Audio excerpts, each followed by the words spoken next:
जिस तरह संघर्ष कर और कांग्रेस को मजबूत करते हुए और कांग्रेस को मजबूत करते हुए सरकार हमारे राजस्थान में कांग्रेस की बनवाई, सरकार हमारे राजस्थान में कांग्रेस की बनवाई। माननीय सचिन पायलट साहब संघर्ष कर रहे हैं, चाहे जिस तरह भ्रष्टाचार के विरोध हो, चाहे भ्रष्टाचार के विरोध हो, कोई भी चाहे अगर कहीं भ्रष्टाचार हुआ है और उसमें चाहे कोई भी आरोपी है भ्रष्टाचार हुआ है, माननीय सचिन पायलट आरोपी है, लगातार संघर्ष करते आ रहे हैं सचिन पायलट साहब वादों पर लगातार संघर्ष करते आ रहे हैं, क्योंकि जिन बातों पर लोगों ने समर्थन दिया के अंदर उस चीज को आवाज को बुलंद कर रहे हैं माननीय सचिन पायलट साहब, चीज को आवाज को बुलंद कर रहे हैं माननीय सचिन पायलट साहब। मैं अजमेर पायलट साहब के साथ है, अजमेर की जनता के साथ है, आपका अजमेर का निवेदन करूंगा, आप जो है आपका कार्यकाल निवेदन और यहाँ संबोधित करें, वो आए और यहाँ संबोधित करें। स्वागत भाषण में सचिन पायलट, भाषण में सचिन पायलट, जिंदाबाद जिंदाबाद जिंदाबाद जिंदाबाद जिंदाबाद जिंदाबाद जिंदाबाद। सचिन पायलट तुम संघर्ष करो, सचिन पायलट तुम संघर्ष करेंगे, सचिन पायलट हाथ उठा के करेंगे, सचिन पायलट नेता को विश्वास हाथ उठाओ, हम आपके साथ हैं, को विश्वास। हमारे महबूब नेता राजस्थान सरकार के पूर्व मुख्यमंत्री, प्रदेश कांग्रेस कमेटी के पूर्व अध्यक्ष आदरणीय सचिन पायलट साहब हमारे बीच विराजमान, मंच पर तमाम नेतागण, मैं इस मौके के ऊपर पायलट साहब का हार्दिक स्वागत करता हूं, अभिनंदन करता हूं।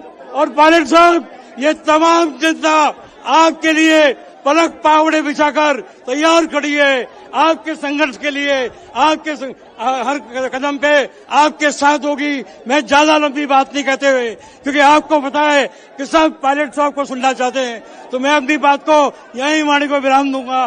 धन्यवाद, जय हिंद, राम राम साहब।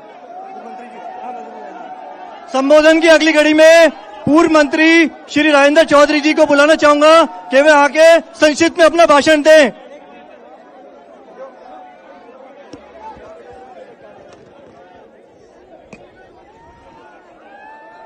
बोलो भारत माता की, भारत माता की। राम राम साहब, राजस्थान के जन भावनाओं के प्रतीक, युवाओं के प्रतीक, पूर्व उप मुख्यमंत्री, पूर्व प्रदेश कांग्रेस के अध्यक्ष, पूर्व केंद्रीय मंत्री आदरणीय सचिन पायलट साहब, विजय जैन साहब, हेमंत भाटी जी, रणावता जी, उपस्थित जो अजमेर रे मायने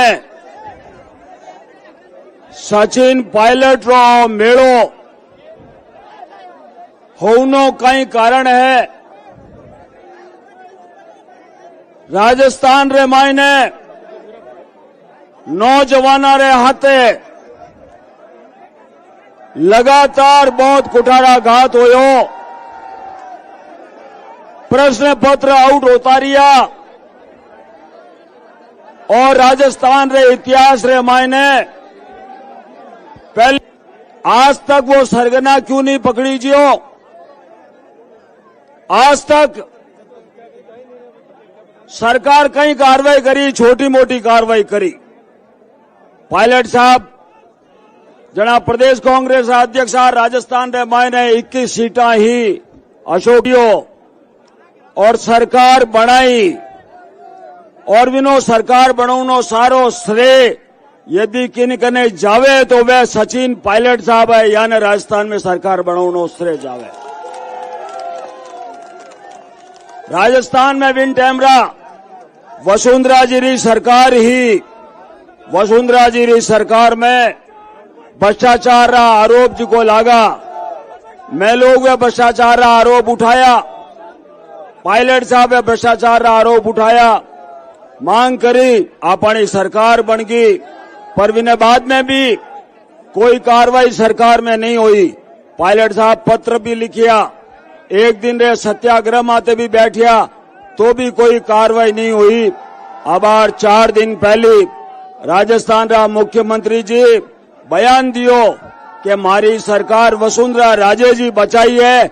जना ठा पड़ी आपने क्या पोल कटे है, कार्रवाई भ्रष्टाचारी क्यों नहीं हुए, आ सच्चाई सामने आई। और मैं आपने कहनी चाहूं, कोई गर्मी नहीं है, अटे लोगों रे मन में ठंडक है। पायलट साहब धपड़का उठ रिया है तो वटे उठ रिया, जयपुर है मायने, आप चिंता मत करो। अपने मन रे मायने जोश है, क्योंकि आप री जी की मांग है, आप रो जी को ध्येय है, वो ध्येय बहुत पवित्र है और जन भावना रे आधार माते वो ध्येय है और सबों बड़ी जन भावना है। मुख्यमंत्री जी तो आप रे एमएलए रे माते भी आरोप लगाया। मैं वो कहना चाहूं, 4 दिन पहले हेमाराम जी का वन मंत्री है, वे 100 करोड़ ज्यादा री जमीन दी और पायलट साहब अटे उद्घाटन करियो। व्याण माते आरोप के मुख्यमंत्री करो करोड़ों रुपया ले लिया। जिनो आदमी रो जीवन, ब्रजेंद्र ओला जी, शीशराम जी ओला रा बेटा, अब आप देखो किन के आरोप लगाया कि करोड़ों रुपया ले लिया। अरे थे मुख्यमंत्री हो, थे खुद जांच करो भाई, किने कह रिया हो। आज सोचने बात है, पायलट साहब सही मुद्दे बातें चल रही है और राजस्थान की आम जनता यानी मुद्दे माते लाखों लोग बाड़मेर में इकट्ठा होया। मैं आप कहनी चाहूं, इन अभियान ने अपने सफल बनावना है। बहुत बहुत धन्यवाद आप प्रदा दिया। राम राम सा। अब हम सभी के बीच हमारे महबूब नेता आदरणीय श्री सचिन पायलट साहब हमें सभी को संबोधित करेंगे और जन संघर्ष यात्रा का आगाज करेंगे। सचिन पायलट, सचिन पायलट, सचिन पायलट।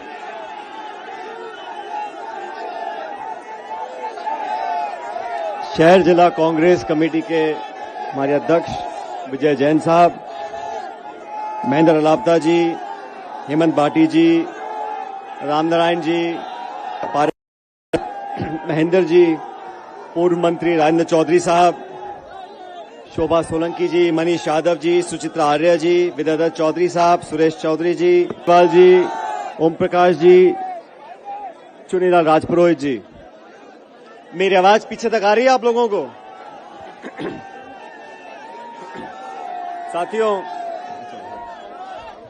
साथियों, मैं सबसे पहले आप सभी लोगों का बहुत बहुत धन्यवाद करना चाहता हूं। आज इस भीषण गर्मी में, मई के महीने में, दोपहर को 1 बजे आप सब हमारी जन संघर्ष यात्रा के शुरुआत में, दोस्तों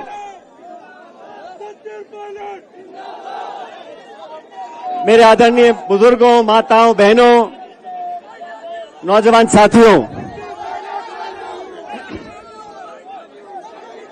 आप सब जानते हैं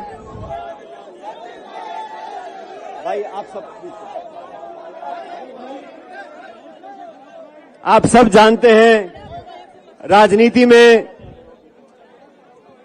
कभी हम सत्ता में होते हैं, कभी विपक्ष में होते हैं। और आप सबने ये भी देखा 2013 में जब चुनाव हुए, हम लोग, हमारी पार्टी, हम सब लोग बुरी तरह हारे और 2013 से लेके 2018 तक जो समय था, वो समय हम सबके विपक्ष में रहने का था। हमने विपक्ष में रहकर जो उस समय की मुख्यमंत्री थी वसुंधरा राजे जी, उनके पास इतना बहुमत था जो आजादी से लेकर अब तक इतना बहुमत किसी के पास नहीं रहा। 200 में से 163 विधायक बीजेपी के हुआ करते थे। उन 5 सालों में कांग्रेस पार्टी का अध्यक्ष बनने का सौभाग्य मुझे प्राप्त हुआ। लगातार उस शासन में जो गड़बड़ियां थी, उसका पर्दाफाश करने का काम हम लोगों ने किया था। आप सब जानते हो, ये देश, ये प्रदेश इस बात का गवाह है। वसुंधरा जी के कार्यकाल में लगातार भ्रष्टाचार हुआ, खुलेआम हुआ, और वसुंधरा जी को ललकारा हम लोगों ने। हमने चैलेंज दिया, आपके पास बहुमत हो सकता है, आपके पास सत्ता हो सकती है, आपके पास शासन हो सकता है, लेकिन जनता को लूटने का लाइसेंस आपके पास नहीं है। जो आरोप उस समय लगे थे, मैंने आरोप लगाए थे अध्यक्ष होते हुए, हमारी पार्टी के तमाम नेताओं ने आरोप लगाए थे, सम्मानीय अशोक गहलोत साहब ने आरोप लगाए थे। बजरी माफिया, शराब माफिया, जमीन माफिया, लोगों के बीच में घोटाला हुआ। 40,000 करोड़ रुपए का घोटाला हुआ।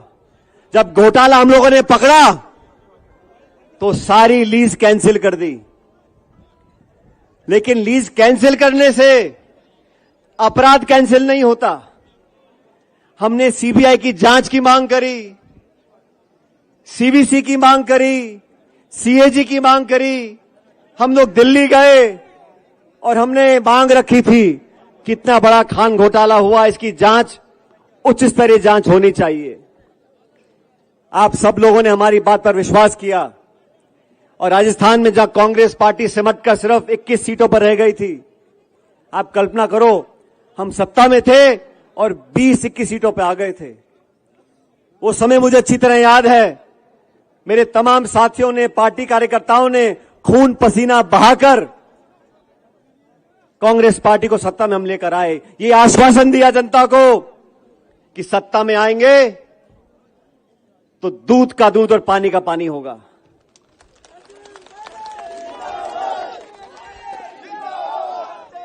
अभी 2 दिन पहले कर्नाटक में चुनाव पूरे हुए। वहां की भाजपा सरकार को हम सब ने कहा, और